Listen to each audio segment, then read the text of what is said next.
గతం నష్టాల సాగరం, వర్తమానం అగమ్యగోచరం, అయినా భవిష్యత్తుపై చావని చిన్న ఆశ. ఇది అన్నదాత ప్రస్తుత ప్రస్థానం. ఈ బలహీనతనే దళారులు, ప్రభుత్వాలు సొమ్ము చేసుకుంటున్నాయి. ఖరీఫ్ కష్టాలను దిగమింగుకొని పుస్తులమ్మి రబీలో నారు వేస్తే ఇప్పుడు నీరందించలేని దుస్థితి. ఎండిపోతున్న పంటను చూసి గుండె తల్లడిల్లిపోతోంది. ఇంటివారి క్షేమం కంటే పైరు బాగోగులనే ఎక్కువగా పట్టించుకునే రైతన్న ఖరీఫ్లో అతివృష్టి, రబీలో అనావృష్టి పరిస్థితులను ఎదుర్కొంటున్నారు. ఇది రాష్ట్ర ధాన్యాగారం లాంటి గోదావరి డెల్టా గుండెకోత.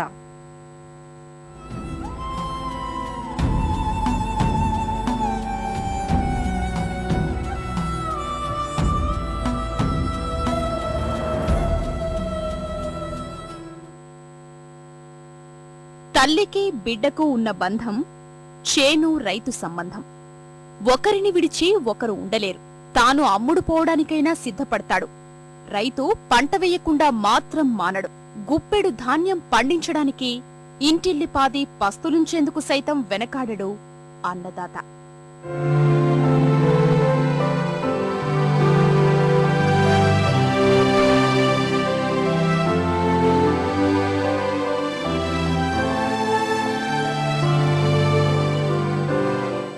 ఇవి కోనసీమలో వరదలో ఉన్న ముంపు చేలు. నవంబర్లో నీలం తుపాను చేసిన విధ్వంసమిది. అందాల కోనసీమలో పచ్చని పంటలన్నీ మునిగిపోయిన దృశ్యాలు. నాడు రైతుకు కన్నీళ్లే మిగిలాయి.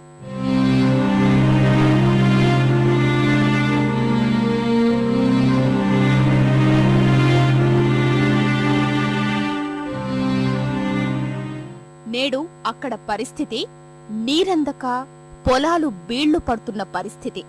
కోనసీమలో 16 మండలాల్లో 14 మండలాలది ఇదే పరిస్థితి.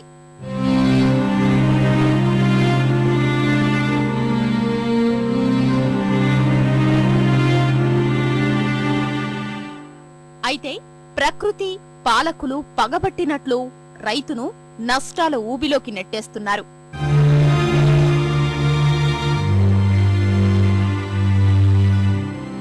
ఇది తూర్పుగోదావరి జిల్లా కాజులూరు. 2012లో వచ్చిన నీలం తుపాన్కు గోదావరి డెల్టాలో మొత్తం పంట నాశనమైపోయింది. ఒక్క గింజ కూడా చేతికందలేదు. చేలు మొత్తం చెరువుల్ని తలపించాయి.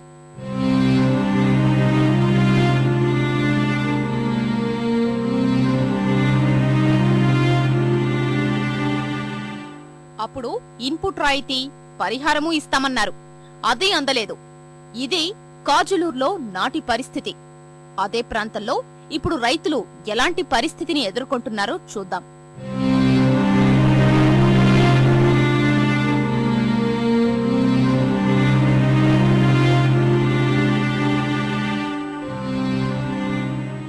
ఇది కడియం సమీపంలోని ఆవ ప్రాంతం. ఇక్కడ నవంబరు మొదటి వారంలో నీలం తుపానుకు నిండా మునిగిపోయాయి. దాదాపు 20 రోజులు పంట నీటిలోనే ఉండిపోవడంతో కుళ్లిపోయాయి. మొలకలు కూడా వచ్చేశాయి.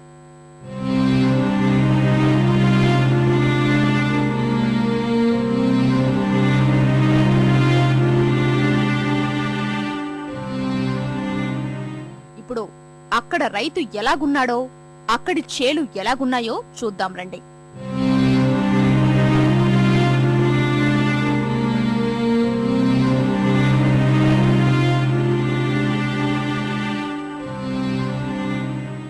నీటికి వచ్చిన కష్టాలు మా కాలం మీదకి అసలు శివారండి కాలం ఇది. మాకు అసలు వాటర్ అనేది రావట్లేదు సార్. ఇక్కడికి మాకు ఒక్కొక్క రైతులందరూ సమిష్టిగా మేము ఇక్కడ 3-4 మోటార్లు వేసుకున్నామండి. వాటితోనే మేము తోడు పండించుకుంటున్నాం. అధికారులు ఇక్కడ వస్తుందని చెప్తున్నారు కానీ రావట్లేదండి. ఇప్పుడు ఎకరానికి 20,000 నుంచి 22,000 దాకా పెట్టుబడి పెట్టామండి. ఆ పంటకాల్లో వచ్చి నీరేమో పైన తోడేస్తున్నారండి, కిందకి నీరు రానివ్వట్లేదండి. డ్రైన్లో తోడుకుందంటే డ్రైన్ అవకాశం కూడా లేదండి. ఇప్పుడు ఎకరానికి 22,000 పెట్టుకునే పరిస్థితి విలేజ్లో మనలో కూడా మధ్య మాకు ఏం చేయాలని పరిస్థితి తోచట్లేదండి. మా థైలాండ్ మూలాన ఏమో నీలం తుఫాన్లో అప్పుడేమో మునిగిపోయినాయి ఫస్ట్. ఇప్పుడు ఎండిపోవడానికి ఇప్పుడు ఫస్ట్ కింద ఉన్నాయండి. కారణం మాకు వాటర్ ప్రాబ్లం అండి. వాటర్ లేకండి మాకు ఆ వాటర్ వచ్చే అవకాశం కూడా లేదండి. మాకు ఏ బోర్ అన్న వేసుకున్నా సాల్ట్ వాటర్ అండి ఇక్కడండి. ఆ వాటర్ లేకండి మేము ఈ కాలంలో నీరు సాల్ట్ వాటర్ తోడుతున్నామండి. దీనివల్ల మాకు వచ్చే ఆదాయం కూడా ఏమి రాదండి. ఇది గోదావరి డెల్టాలో పరిస్థితి. 4 ఏళ్లుగా ఇదే దుస్థితి. సార్వా దాళ్వా తేడా లేదు. పంట చేతికొస్తుందన్న భరోసా లేదు. ప్రభుత్వాలపై నమ్మకమూ లేదు. అయితే సాగు సమరం మాత్రం చేస్తూనే ఉన్నాడు రైతు, గుప్పెడు ధాన్యం ఇవ్వడం కోసం. ఈ దృశ్యాలు చాలు రైతు అతివృష్టి పరిస్థితుల్లో ఎలా ఇబ్బంది పడుతున్నాడో చెప్పడానికి. ఇప్పుడు ఎకరం సాగు చేయడానికే సాధారణంగా 25,000 వరకు ఖర్చవుతోంది. ఇంజన్లతో తోడుకుంటేనే పంట తడుస్తోంది. అందులోనూ సరిగ్గా పొట్టపోసుకునే దశ. ఈ దశలో నీరు పొలంలో 6 అంగుళాలకు పైబడి ఉండాలి. ఇప్పుడు అది అందడం లేదు. రోజుకు 10 గంటలు తోడితేనే చేను తడుస్తుంది. 10 గంటలు అంటే గంటకు లీటరు డీజిల్ ఖర్చవుతుంది. రోజుకు ఎకరానికి 500 ఖర్చు పెడితేనే తప్ప నీరందదు. కనీసం నెల రోజుల పాటు తోడినా 15,000 అదనం. అంటే ఇప్పటికే అప్పుల్లో కూరుకుపోయిన రైతన్న ఇది భరించగలడా? నీళ్ళు అంతలేదండి, తోడుకుంటా కూడా ఎవరు పొడిచేయండి. ఇప్పుడు తోడుకుంటాక దడ అవుతుంది. కడియం తోడదామంటే వాటర్ ఉండలేదండి, ఒకసారి మొత్తం మీద వాటర్ ఉండలేదండి. ఇది ఓ పక్క టేక్ డ్రైన్, ఓ పక్క అండరింగ్ డ్రైన్. ఈ రెండింటిని కూడా మాకు దగ్గర 30 కిలోమీటర్ల నుంచి వచ్చిన వాటర్ అంతా కూడా మా మీదే ఉంటుందండి. దాని గురించి ఏమైందంటే ఈ మొత్తం కాలూరు మండలం అంతా ఎఫెక్ట్ అవుతుంది సార్. ఈ మెయిన్ దీనికి ఉన్న ప్రాబ్లం ఇదండి. అంటే మోడర్నైజేషన్ లో ట్రైన్స్ ఇటు కెనాల్స్ కూడా బాగు చేయాలి సార్. చేసి టేక్ డ్రైన్ మీద ఈ దుగ్దూరు ఛానల్ మీద ఓ లిఫ్ట్ ఒకటి పెట్టాలి సార్. మెయిన్ పర్మనెంట్ లిఫ్ట్ పెట్టాలండి. పర్మనెంట్ లిఫ్ట్ పెడితే ఈ టేలాండ్కి ఉన్న ప్రాబ్లం పోద్దండి ముందు మెయిన్. భరించగలిగినా లేకపోయినా నష్టాన్ని మాత్రం మొయ్యాల్సిందే.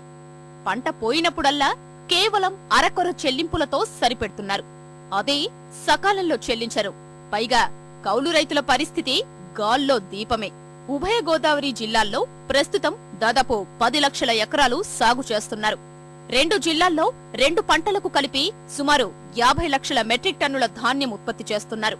రాష్ట్ర ధాన్యాగారంగా పేరుగాంచిన ఈ 2 జిల్లాల్లో వ్యవసాయం గిట్టుబాటు కాక రైతులు, రైతు కుటుంబాలు ప్రత్యామ్నాయాల వైపు వెళ్లిపోతున్నారు.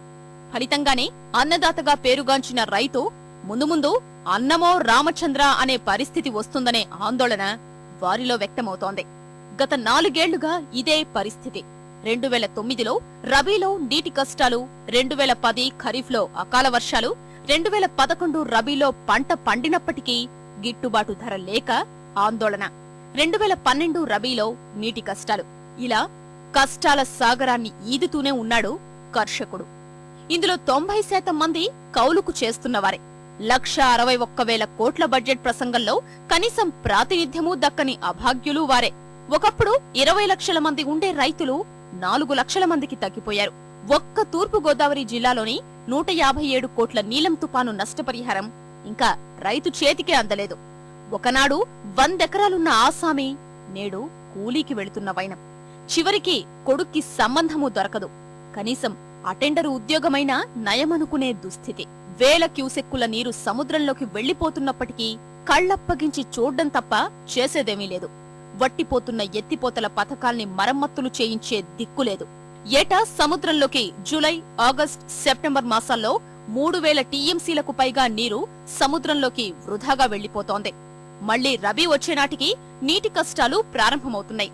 సర్ ఆర్థర్ కాటన్ కట్టిన ఆనకట్ట, డెల్టా వ్యవస్థ పుణ్యమా అని కొద్దిపాటి నీటి వనరుల్ని సద్వినియోగం చేసుకుంటున్నారు. రబీలో సాగు, తాగునీటి అవసరాలకు 100 నుంచి 110 టీఎంసీల నీరు అవసరం. వరి పంట ఒక్కదాన్నైతే 80 టీఎంసీలతో గట్టెక్కించొచ్చు. కానీ 4-5 ఏళ్లుగా గోదావరిలో ఏటా నవంబరు తర్వాత గణనీయంగా నీటి ప్రవాహం పడిపోతోంది. 30 టీఎంసీలు కూడా లభ్యమయ్యే పరిస్థితి లేదు. దానివల్ల ప్రతిసారి సీలేరుపైనే ఆధారపడాల్సొస్తోంది. అక్కడ్నుంచి 40 టీఎంసీల వరకు తీసుకుంటున్నారు. నీటి పొదుపు, డ్రైన్ల ద్వారా, లిఫ్ట్లు వంటి ద్వారా 5 టీఎంసీలు తీసుకోవచ్చు. 1 టీఎంసీ నీరు 11,500 ఎకరాలకు సరిపోతుంది. ఈ లెక్కన అన్ని మార్గాల ద్వారా నీటి సేకరణ చేసిన 1,10,000 ఎకరాల వరకు పంట ఎండిపోయే పరిస్థితి. సెకనుకు 100 కోటి ఘనపుటడుగుల క్యూసెక్కుల ప్రవాహం 1 టీఎంసీ. వాస్తవానికి వరికి 1 క్యూసెక్కు నీరు 56 ఎకరాలకు సరిపోతుంది. అయితే ఇప్పుడు 1 క్యూసెక్కు 180 ఎకరాలకు సరిపెట్టుకోవాల్సొస్తోంది. 10 టీఎంసీల వరకు రబీలో కొరత కనిపిస్తోంది. ఈ లెక్కన గోదావరి డెల్టాలో 1,10,000 ఎకరాలకు పూర్తిగా నీరు అందని పరిస్థితి. ఖరీఫ్లో కూడా మొత్తం పండిన తర్వాత మునిగిపోయి నాశనం అయిపోయినాయండి. అప్పుడు ఏమి రూపాయి రాలేదండి. రాశారు కానీ అసలు ఒక రూపాయి కూడా ఇవ్వలేదు రైతులకి. వస్తదే ఇస్తామని రాసుకున్నారండి. ఏమి అసలు పావులు కూడా ఇప్పుడు మేము ముట్టలేదు. మళ్ళీ పుత్తులతోలు తాగట్లెట్టి ఈ పెట్టుబడులు పెట్టామండి. ఇంక ఈ పుత్తులతోలతో ఇంక మేము వెళ్ళిపోతామండి. ఇంకా నీటి కష్టాలు ఓవైపైతే ప్రభుత్వాల నిర్లక్ష్యం రైతుల్ని బాధిస్తోంది. ఒక్క తూర్పు గోదావరి జిల్లాలోనే నీలం తుపాను వల్ల 1,52,895 హెక్టార్ల పంట నష్టం ఏర్పడింది. 3,35,891 మంది రైతులు నష్టపోయారు. కేవలం వరికి మాత్రమే దాదాపు 153 కోట్ల పరిహారం ఇవ్వాల్సిందే. మొత్తం అన్ని పంటలు కలుపుకుంటే ఈ మొత్తం 167 కోట్లుంది. ఇప్పటి వరకు అదీ గతీ లేదు. కేంద్రం నుంచి రావాల్సి ఉందని రాష్ట్రం చెబుతోంది.